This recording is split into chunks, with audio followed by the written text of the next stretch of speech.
नमस्कार दोस्तों, आप सभी का एक बार फिर से स्वागत है हमारे सनातन व्रत पर्व चैनल में। आप सभी को जय माता दी। माता रानी की कृपा आप सभी पर बनी रहे। आज हम आपके लिए लेकर आए हैं एक अत्यंत दिव्य और शक्तिशाली कथा, माँ दुर्गा और महिषासुर वध की पौराणिक कथा, जो हमें बताती है कि जब जब अधर्म बढ़ता है तब तब धर्म की रक्षा के लिए दिव्य शक्ति अवतरित होती है। तो आइए श्रद्धा और भक्ति के साथ इस कथा का प्रारंभ करते हैं। बहुत प्राचीन काल की बात है। एक असुर था जिसका नाम था महिषासुर। वो असुरों के राजा का पुत्र था और बचपन से ही अत्यंत बलशाली, बुद्धिमान और महत्वाकांक्षी था। लेकिन उसके मन में एक ही इच्छा थी, अमर होने की। इस इच्छा को पूरा करने के लिए उसने कठोर तपस्या करने का संकल्प लिया। वो वर्षों तक एकाग्रचित होकर ब्रह्मा जी की आराधना करता रहा। उसकी तपस्या इतनी कठिन थी कि तीनों लोकों में उसका प्रभाव फैलने लगा।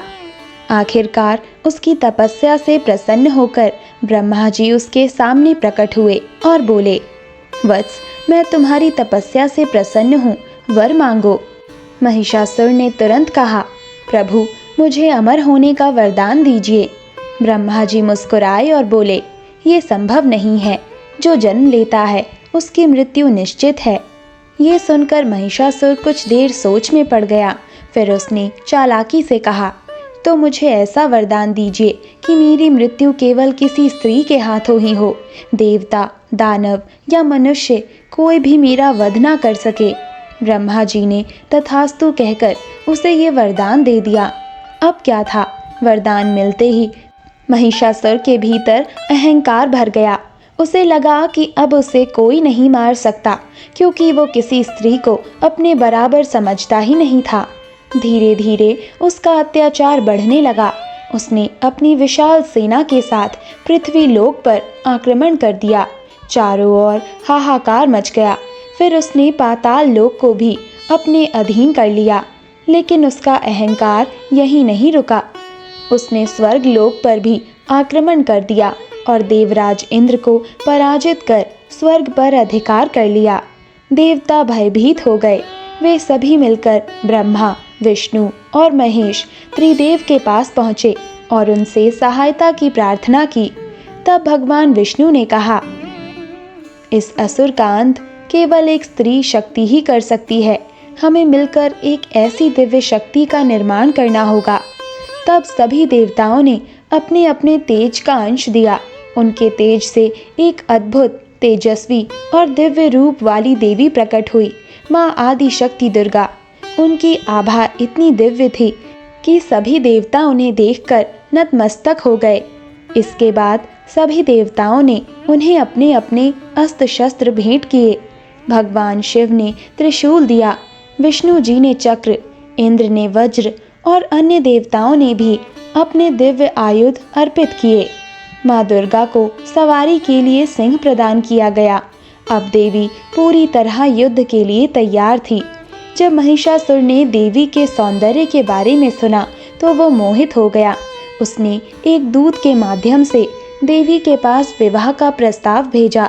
ये सुनकर माँ दुर्गा क्रोधित हो उठी और उन्होंने संदेश भेजा, यदि मुझसे विवाह करना है तो पहले युद्ध में मुझे पराजित करो। महिषासुर अपने अहंकार में चूर था। उसने चुनौती स्वीकार कर ली। इसके बाद एक भयंकर युद्ध प्रारंभ हुआ। ये युद्ध 1-2 दिन नहीं बल्कि पूरे 9 दिनों तक चला। महिषासुर ने कई रूप बदले, कभी भैंस का, कभी सिंह का, कभी हाथी का, लेकिन माँ दुर्गा के सामने उसकी एक ना चली। माँ दुर्गा ने एक एक करके उसकी सेना का संहार कर दिया। अंत में जब महिषासुर भैंस के रूप में आया तब माँ दुर्गा ने अपने त्रिशूल और चक्र से उसका वध कर दिया। इस प्रकार अधर्म पर धर्म की विजय हुई। तीनों लोगों को उसके आतंक से मुक्ति मिली। देवताओं ने माता की स्तुति की और उनका जय घोष किया, जय माता दी। माना जाता है कि यही वो दिन था जब देवी दुर्गा ने संसार को बुराई से मुक्त किया।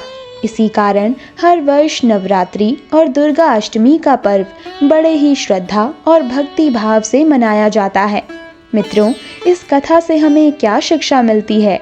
ये कथा हमें सिखाती है कि अहंकार चाहे कितना भी बड़ा क्यों ना हो, अंत में उसका नाश निश्चित है और सच्ची शक्ति हमेशा धर्म और सत्य के साथ होती है। जब जब जीवन में कठिनाइयाँ आए तब माता दुर्गा का स्मरण करें, उनकी कृपा से हर संकट दूर हो सकता है। तो आइए अंत में पूरे श्रद्धा भाव से बोलें, जय माता दी, जय माता दी, जय माता दी, जय माँ वैष्णो देवी। अगर आपको ये कथा पसंद आई हो तो कमेंट में जय माता दी ज़रूर लिखें। वीडियो को लाइक और शेयर करें और हमारे चैनल सनातन व्रत पर्व को सब्सक्राइब करना ना भूलें। धन्यवाद।